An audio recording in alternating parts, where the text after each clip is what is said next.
All right, I'm calling this meeting to order of the Sacramento City Unified School District Board of Education for Monday, June 21st. Superintendent, can you please take roll?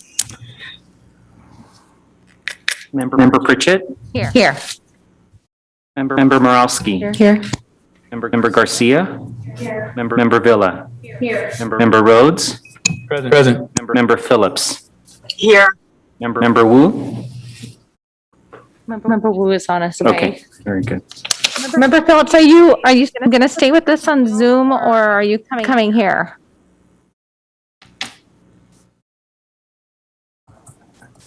Oh, I can't hear her. I think you're on mute. I'm always on mute. That's the word of the day. Do you want me to come down? Because for closed, right? Let me make sure that we have the proper equipment put in place for the other room. Oh, I see what And then you're I'll send you a saying. text message. Okay, thank you. You're welcome. Okay, we have public comment. Ms. Moretti? Yes, we have 11 public comments, live public comments, and the first speaker is Phil Garcia. Okay, and before Mr. Garcia speaks, I'd just like to say I'm going to allow the 2 minutes. We have 11 public comments, but I'll allow the 2 minutes for each public comment. But if each of the speakers could please stick to your 2 minutes, and I'll make sure that I let you know when your buzzer goes off. Thank you.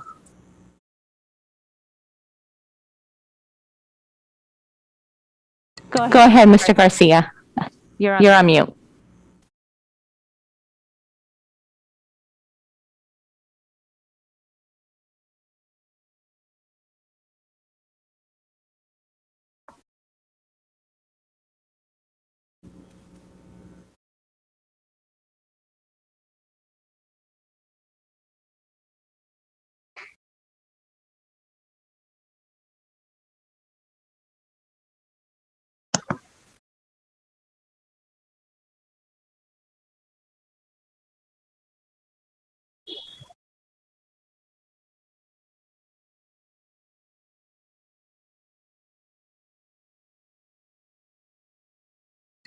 Go ahead, Mr. Garcia. Can you hear us?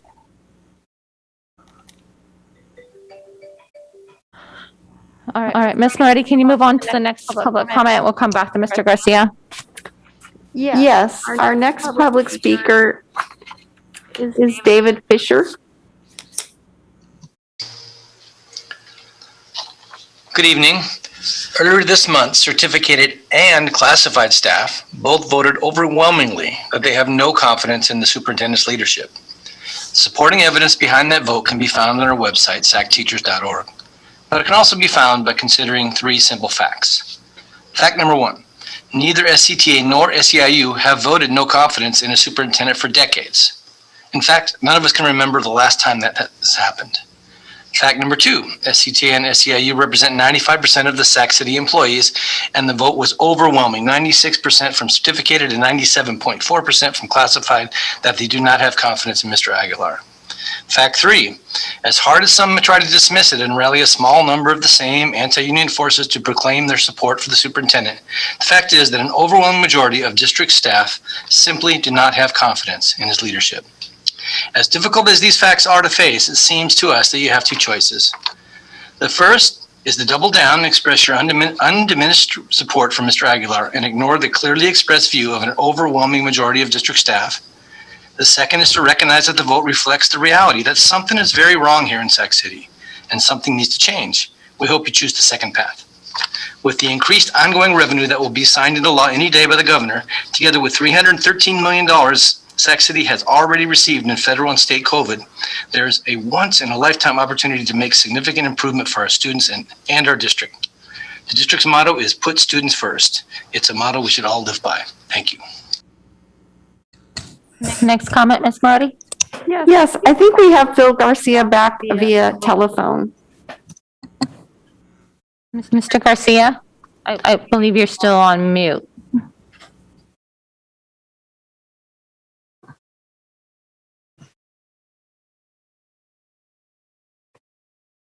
Okay, can you hear Madam Chair? Yeah, we can hear you now.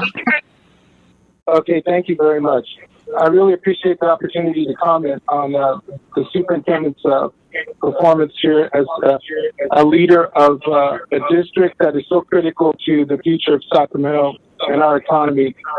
When you look at the trend lines of the superintendent's leadership, it's in the right direction.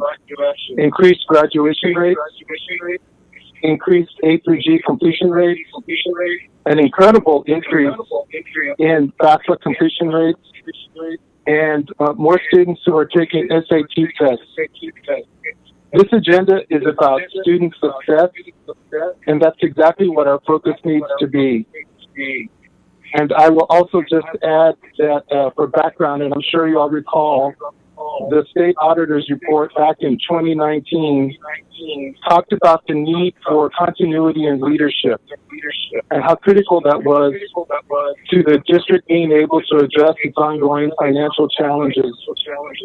And I do want to compliment you, the board, and the superintendent for meeting the challenge of providing our students education during the pandemic. I'm sure it was an incredible challenge. But really, this is a time to stay the course, and we think that the superintendent's record is very positive for the district and most important for our students and their parents. Thank you. Mr. Garcia. Our next speaker is Erica Jaramillo.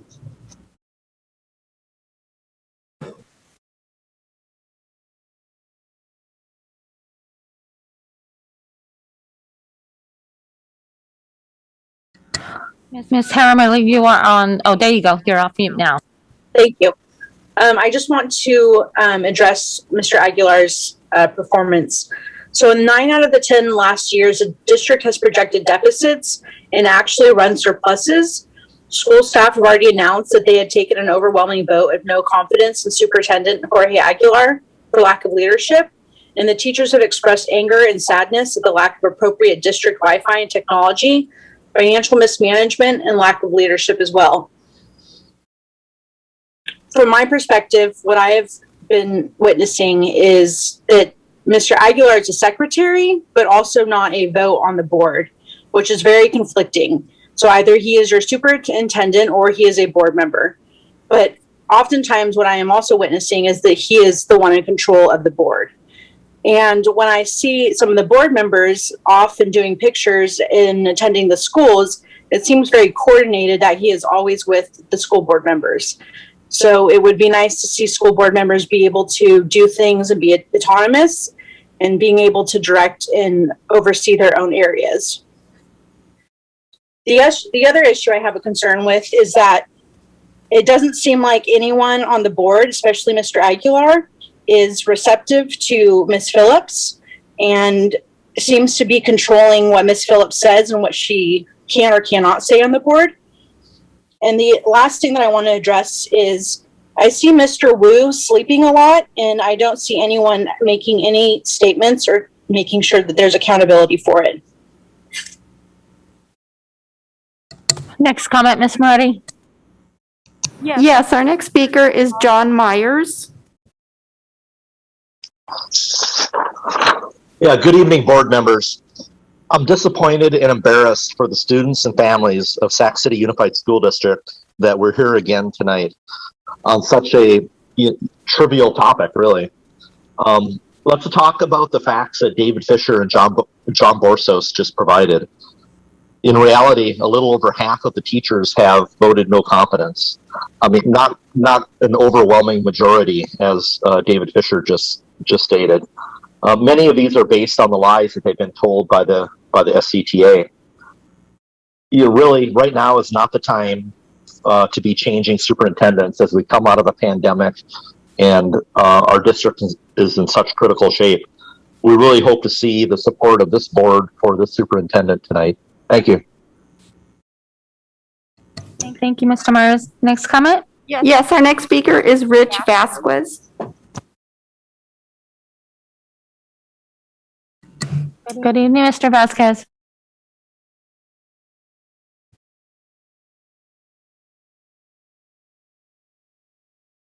Can you hear us?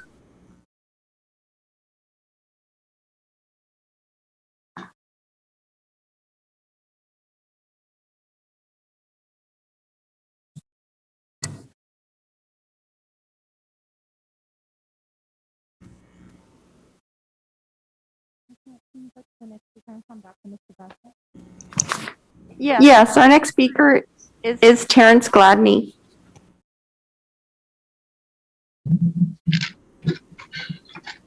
Good evening, everyone. I was surprised that this meeting even was happening, and the only way I knew was that other stakeholders in the district made a Facebook post. Emails about every. And I think it's just, I mean, we have to do better. We've had, innumerable special board meetings. That's not the way to govern our district. It's not fair to people like myself who are cut off at a regularly scheduled meeting so that we keep the meetings. But then we have a multitude of additional meetings on the calendar that we have to accommodate our family life for and personal lives to make sure that we can be heard. I'm not going to speak my personal opinion on the superintendent's performance, but what I will say is that, any high performing organization has a very clear process and mechanism to evaluate employees. It's not responsive to issues that pop up in the media or public, but we as consumers of the district should know what our superintendent is being evaluated on. There should be a continually available dashboard. When we have a superintendent that says we're data driven, but we don't have metrics that can really say, have our graduations really risen or have they been inflated? When kids are being sent to accelerated academy, but still being counted for the graduation rates for their homeschool and their ADA never leaves, that brings questions. When we have suppressed suspensions by students being removed from the classroom, but not being sent home, that raises questions. I want to see actual numbers in a quote unquote data driven district to see what the performance is. And then that way it's not subjective to a closed session meeting. We know in an ongoing manner where our superintendent and our district's performance stands. Thank you. Thank you. Next comment? Yes, our next speaker is Mokashmiri.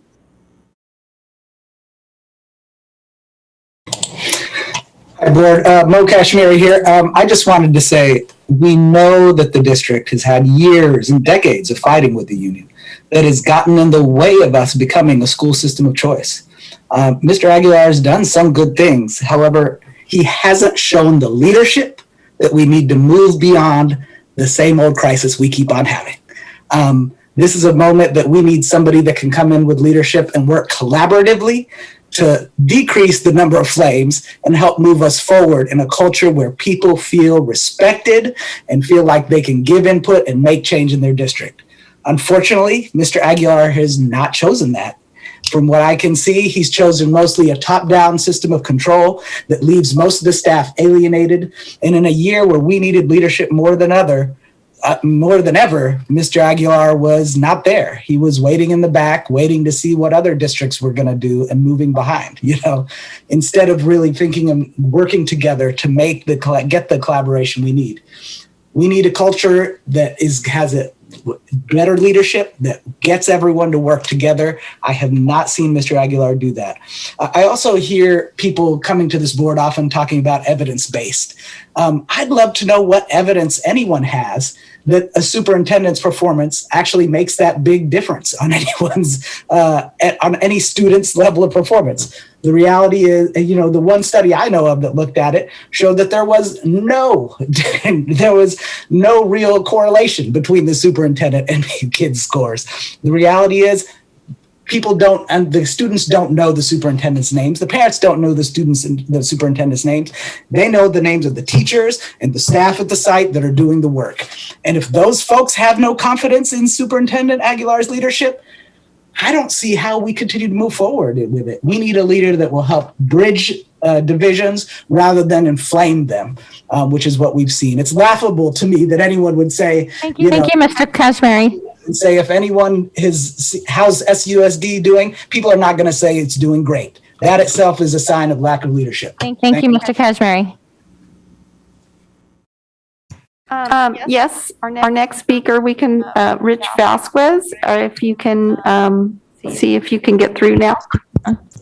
Good evening. Can you hear me? Yes, we can. Thank you.